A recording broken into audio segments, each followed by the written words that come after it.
Hi everybody, how are you all. I hope आप सब अच्छे होंगे। तो मैं काफ़ी दिन बाद वीडियोस बना रहा हूँ क्योंकि कोरोना वायरस के चलते क्या हुआ था कि मैं जिस पीजी में था उस पीजी में मतलब मैक्सिमम लोग चले गए थे। तो उसके वजह से मैं इधर आ गया, बनारस आ गया मैं अपने होम टाउन पे। और होम टाउन में रह करके थोड़ा सा मतलब मैं सेटल आउट कर रहा था कि कैसे क्या करना है। तो इसके लिए थोड़ा सा डिले हो गया, मुझे पता है काफ़ी डिले हो गया, 1 से 2 महीने का डिले हो गया। तो मैं फिर से आज से मैं वीडियो बनाना स्टार्ट कर रहा हूँ। तो तो मैं भी थोड़ा फ्रस्ट्रेट था कि कब स्टार्ट करूँगा। मुझे भी बहुत मन था कि यूट्यूब वीडियो मुझे जल्दी जल्दी स्टार्ट करना है बनाना, क्योंकि मैं अपने फैमिलीज़ के लिए, मैं लोगों के लिए कुछ करना चाहता हूँ। ये मेरे अंदर से आता है कि मैं लोगों के लिए कुछ करूँ। मैं सोसाइटी के लिए, लोगों के लिए कुछ कंट्रीब्यूट करूँ। ये मुझे बहुत दिल से मेरी इच्छा रहती है, लेकिन समय के चलते घर के कुछ कारणों के वजह से, घर में कामकाज के वजह से मैं नहीं कर पा रहा था। तो फाइनली आज मुझे वो टाइम मिला कि मैं कुछ आप लोगों के साथ शेयर करूं कुछ बातें। तो ये सिचुएशन सबको बहुत कुछ सिखाया है। इस सिचुएशन में कैसे मुझे हमें अपने आप को ओवरकम करना है, कैसे अपने आप को और बेटर बनाना है। तो उस पर हमें कैसे काम करना है, तो वो मुझे हमें हम सबको सीखने को मिल रहा है। तो जैसे आप सब जानते हैं कि कोरोना वायरस की वजह से क्या हुआ, कितने लोगों की जॉब चली गई फ्रेंड्स। देख पा रहे हैं अब क्या हो रहा है, कितने लोगों की जॉब चली गई है। सबका मतलब कुछ जितने लोगों का भी है उनका सैलरी कट हो गया है, 50% सैलरी कट हो गया है। तो आप समझ सकते हो कि क्या सिचुएशन है आउटसाइड में। जीडीपी कितना डाउन चला जा रहा है। यूएस का जीडीपी नेगेटिव में, इंडिया का भी जीडीपी का रिपोर्ट आने वाला है लास्ट वीक ऑफ अगस्त, फिर देखेंगे उसमें क्या होने वाला है। ठीक है। तो बहुत सारे उथल पुथल चल रही है, मार्केट में भी बहुत उठाव चढ़ाव चल रहा है। कभी मार्केट बहुत ऊपर, कभी मार्केट नीचे चला जाता है। तो कुछ पता ही नहीं लग रहा कब क्या हो रहा है। तो सबका main root cause corona virus है। लेकिन सॉरी, लेकिन इसके वजह से काफ़ी सारी चीज़ें हम लोग को सीखने को मिल रही हैं। जैसे जितने भी बिजनेसेस जो ट्रेडिशनल बिजनेसेस थी, जो सेटअप की हुई थी, जैसे नॉर्मल दुकान वगैरह चल रहे थे, ऐसे साड़ी वाड़ी का जो नॉर्मल जो पहनने वहनने के जितने भी दुकान वगैरह थे, ट्रेडिशनल बिजनेसेस वगैरह थे, तो सब धीरे धीरे वो बंद हो रहे हैं। ठीक है, क्योंकि इस समय कोई बाहर ही नहीं निकल रहा है, तो कोई कुछ खरीद ही नहीं रहा है। जब कोई कुछ खरीद नहीं रहा है तो उन लोग का इनकम भी बंद हो गया। ठीक है ना। तो इसके वजह से क्या होता है कि हम लोग को फाइनेंशियल क्राइसिस झेलना पड़ता है। ठीक है ना। तो फाइनेंशियल क्राइसिस को फिर कैसे ओवरकम करेंगे फ्रेंड्स, क्योंकि ये बहुत मेजर कंसर्न है। It's a need of an hour कि what should be done to overcome that financial crisis. Okay. तो इस चीज़ के लिए हम लोग को क्या करना चाहिए। तो हम लोग को कुछ भी ऐसा स्टार्ट करना चाहिए जो डिजिटल हो, जो ऑनलाइन हो, जो चीज़ हम लोग ऑनलाइन सीख सकते हैं। ऐसे कई सारी चीज़ें हम लोग ऑनलाइन सीख सकते हैं, जैसे एफिलिएट मार्केटिंग हो गया, ड्रॉप शिपिंग हो गया, फिर आर्टिकल राइटिंग हो गया। ठीक है। ऑनलाइन कई सारे बिजनेसेस होते हैं जो हम लोग क्लाइंट सपोर्ट देते हैं। ठीक है। ऑनलाइन वर्क फ्रॉम होम काफ़ी सारी चीज़ें आती हैं। तो मैं एक एक करके बहुत सारी चीज़ें बताऊंगा कि कैसे। कुछ वेबसाइट्स है जैसे check.com है, फिर जैसे फ्रीलांसर है, अपवर्क है। इसमें आप लोग थोड़ा स्किल एक्वायर करके आप उसमें अगर अप्लाई करते हो, तो अगर क्लाइंट्स लोग अगर आपको अप्रूव करते हैं कि आप उनका काम कर सकते हो, तो क्या होगा कि वो आपको अपॉइंट करेंगे, आप उनके लिए काम करोगे, तो आपको वो कुछ इनकम बना करके देंगे। ठीक है ना, आपको कुछ इनकम देंगे, तो वहाँ से एक सोर्स ऑफ इनकम होगा। लेकिन ये चीज़ बहुत इंपॉर्टेंट है समझना फ्रेंड्स कि before earning there is a word called L. Okay. There is a word called learn. अगर आप लर्न में से एल को हटा देंगे तो अर्न बनेगा। ठीक है फ्रेंड्स। तो दोनों बहुत ही इंपॉर्टेंट है friends. Learning first priority is learning. We have to learn first, then we have to think about earning and all. So people यही गलती करते हैं लोग कि मतलब पहले ही स्टार्टिंग में सोचते हैं कि कैसे मैं पैसा कमाऊं। लोग पैसे कमाने के बारे में सोचते हैं, लोग ये नहीं सोचते कि मैं कैसे चीज़ों को सीखूं, कैसे मैं वो स्किल्स एक्वायर करूं कि मुझे भागना ना पड़े। लोग मुझे बोले कि आपसे ही मुझे ये काम करवाना है, आप जितना बोलो मैं वो दूंगा। तो उतना स्किल्स हमें एक्वायर करना है फ्रेंड्स। ठीक है ना। जब तक वो स्किल्स हम अपने अंदर नहीं लाएंगे, जब तक वो स्किल्स एक्वायर नहीं करेंगे फ्रेंड्स, तब तक क्यों मुझे कोई हायर करेगा। आप सोचिए कि आप मतलब किसी कंपनी के मालिक है। ठीक है ना। आपके नीचे मान लीजिए 50-100 लोग काम कर रहे हैं। ठीक है। तो आपके लिए मान लो 10 रिक्वायरमेंट है आपकी कंपनी में, तो आप किसे हायर करोगे। जैसे स्किल्स है कि जो अनस्किल्ड है लेकिन बहुत ज़्यादा ज़रूरत है पैसों की। या फिर एक तरफ देखिए, दो टाइप के इंसान होंगे। एक होंगे जो स्किल्ड होंगे, स्किल्ड है लेकिन उसको पैसों की ज़रूरत है, ये एक टाइप का कैटेगरी का इंसान है। दूसरे कैटेगरी ऑफ लोग होंगे जिसके पास स्किल बिल्कुल भी नहीं है लेकिन उनको पैसे चाहिए, बहुत पैसा चाहिए। तो आप किसे हायर करोगे, आप खुद सोचिए। आप उन्हें ही हायर करोगे ना फ्रेंड्स, मतलब जिसको मतलब स्किल्स अच्छा है, जो अपने स्किल्स को बढ़िया से इम्प्लीमेंट कर पाता है, और साथ साथ वो पैसे भी कमाना चाहता है, पैसे का भूखा भी है, और अपने कुछ कंपनी के लिए कुछ कंट्रीब्यूट भी करना चाहता है। तो ऐसे ही लोग आप हायर करोगे, राइट। तो वही सेम चीज़ है हम लोग के लिए भी। हम लोग उनके तरफ से कभी नहीं सोचते कि अगर हम उनकी जगह होते तो हम क्या करते, ठीक है ना। तो कभी भी अगर हम लोग को कुछ चाहिए होगा, कुछ पैसा चाहिए, कुछ भी इनकम सोर्स चाहिए, तो हमें उसके काबिल बनना पड़ेगा।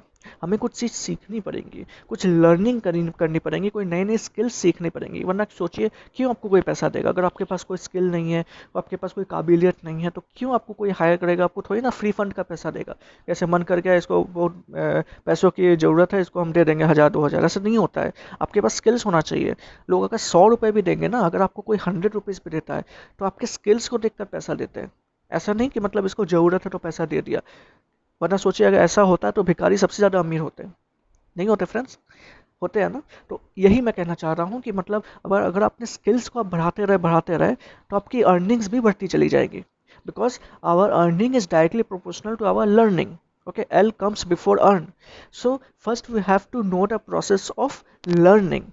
And after knowing the thing, after learning the skills, and after implementing on few projects, then you can start earning. You can tell them कि I have worked on this, I have implemented the skills, और मैंने उस पर काम किया है, ये मेरा काम है, आप देख सकते हो। तो वो वेरीफाई करेगा, तो वो देखेगा कि हाँ ये बंदा काम किया है, इसने जेन्युइनली काम किया है। तो जैसे वो बोलेगा कि हाँ ये जेन्युइन बंदा इसने काम किया, मैं इसको हायर करूँगा, मैं इसको एटलीस्ट ट्रायल पर रखूँगा, मैं देखूँगा कि अगर ये ऐसा काम कर पा रहा है तो या कंपनी के लिए भी अच्छा काम कर सकता है। तो as a proof, as a testimonial दिखाना बहुत ज़रूरी है फ्रेंड्स, ठीक है। तो वो टेस्टिमोनियल करने के लिए आपको स्किल्स बढ़ाना पड़ेगा। जब स्किल्स बढ़ाओगे, आप कुछ काम करोगे, आप प्रेजेंट करोगे, तो जैसे वो रिकॉर्डिंग होगा, वो रिकॉर्डिंग दिखा सकते हो। या फिर आपका जो काम है, जैसे आप मान लो प्रोग्रामर हो, तो प्रोग्रामर हो तो आप कुछ प्रोजेक्ट लिखे हो, तो प्रोजेक्ट आप अपने गिटहब में डाल सकते हो। उस गिटहब में प्रोजेक्ट को डालने के बाद आप कहीं काम मांगने जा रहे हो या फिर कहीं जॉब के लिए जा रहे हो, तो आप बता सकते हो कि देखिए इस गिटहब में ये यूआरएल है, यहाँ पर जाकर के मेरा प्रोजेक्ट है, आप इस प्रोजेक्ट को देख सकते हो, इसमें फ्रंट एंड बैक एंड दोनों है, ये प्रोजेक्ट इस तरह से काम करता है, बैंकिंग प्रोजेक्ट है, सो ऑन, जैसा आपका प्रोजेक्ट होगा। इस तरह से अगर अपने काम को आप अच्छे से वेरीफाई करते हो, अच्छे से बताते हो, प्रेजेंट करते हो। देखिए, फैक्ट्स टेल, स्टोरीज सेल, ठीक है ना। जो चीज़ दिखता है वही चीज़ बिकता है, ठीक है। तो आपको दिखाना पड़ेगा, अपने आप को सेल करना पड़ेगा, आपको सेलिंग स्किल्स बढ़ानी पड़ेंगी। Selling is not just about a product, selling is about your self also. जब भी आप किसी इंटरव्यू में जाते हो, तो आप अपने आप को सेल करते हो ना वहाँ पे कंपनी को। आप बताते हो कि मैं कैसे उस कंपनी के लिए एसेट हूँ, आप कैसे उस कंपनी के लिए एक अच्छा वैल्यूएबल वर्थ प्रोवाइड कर सकते हैं उस कंपनी के लिए, कैसे। तो आप शोकेस करते हो अपने टैलेंट्स को अपने काम के थ्रू। आप बताते हो कि देखिए मेरा ये काम है, अगर मैं ये इस काम के जरिए मैं आपकी कंपनी के लिए एक बहुत बढ़िया एसेट तैयार कर सकता हूँ, आपकी कंपनी के लिए बहुत फ़ायदेमंद हो सकता हूँ, आपके कंपनी का प्रॉफिट बढ़ा कर दे सकता हूँ। ऐसा उसे फील होना चाहिए, आपको बताना नहीं, आपके काम के थ्रू उसे ऐसा फील होना चाहिए कि ये बंदा काम काम के लिए अच्छा है, ये बंदा अपना काम में ऑनेस्ट है, तो ये हमारे कंपनी के लिए एसेट बन सकता है, ठीक है ना। तो एसेट लायबिलिटी क्या होती है, ये नया टॉपिक है, फाइनेंशियल टर्म है, लेकिन ये बहुत जरूरी है जानना सबके लिए। It's not about commerce and science, this term should be known to each and everybody, because we are living in a financial world. Okay, हर चीज़ के लिए पैसा चाहिए, ठीक है ना, पैसा इंपॉर्टेंट है, ठीक है ना। तो देखिए कोविड की वजह से जैसे पैसों की बहुत तंगी हो रही है, लोग पैसा खोज रहे, कहाँ से पैसा कमाए। तो अभी इस वक्त अगर आप उसे कुछ भी दोगे तो उसे नहीं अच्छा लगेगा, ठीक है ना। तो जीने के लिए पैसा चाहिए, तो उसके लिए स्किल्स चाहिए, तो आपको स्किल्ड बनना पड़ेगा, ठीक है ना। स्किल्स एक्वायर कीजिए, थोड़ा ऑनलाइन चीज़ों को लर्न कीजिए। यूट्यूब में तो आपको सब चीज़ का ट्यूटोरियल मिल जाता है, जो भी चीज़ सीखना है, फोटोग्राफी से लेकर कोई कुकिंग से लेकर के प्रोग्रामिंग से लेकर के जो भी चीज़ आप सीखना चाहते हो, सब कुछ यूट्यूब में ट्यूटोरियल्स अवेलेबल है फ्रेंड्स। वहाँ जाइए, वहाँ स्किल्स एक्वायर कीजिए, लर्न कीजिए, फिर अपना काम देखिए, काम कीजिए उस पर। आप एक वीडियो बताइए या फिर कुछ काम करके उसको यूआरएल बनाइए, वेबसाइट बनाकर आप उसको गिटहब में डालिए। आप काम दिखा सकते हैं कि देखिए मैंने ये काम किया है। तो जब आप लोग आपका काम देखेंगे तभी आपको लोग हायर करेंगे, ठीक है ना।